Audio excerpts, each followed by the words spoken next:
लेकिन जहर वाल के दूध खा के और चला के रख ले। लेकिन मंत्री अध्यक्ष में देख रहा थी। अरे क्या पहरा करेगा, अरे नहीं करेगा, देखिए नहीं तमाशा है समाजा भैया आना चाहता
अरे घर में देखा, अरे राजा अपना प्राण के चिन्ह वाला नहीं, अरे कब चला देखा देखा देखा।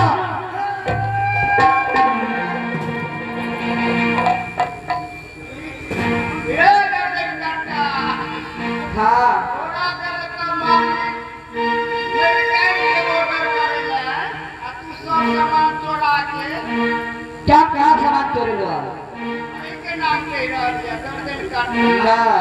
हमारा पीठों में ले हुआ।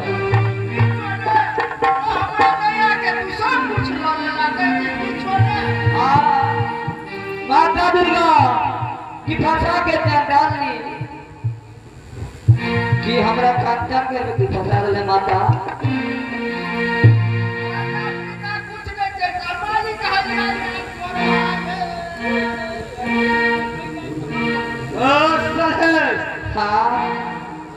अरे सुना, उत्तराखंड के देवता था। हाँ उत्तराखंड के। हाँ अरे नेपाल में घर घर तू पूजा ले था, लेकिन झूठ नहीं बोल जा। सामान देना था, चल था, जल्दी हाजिर करा।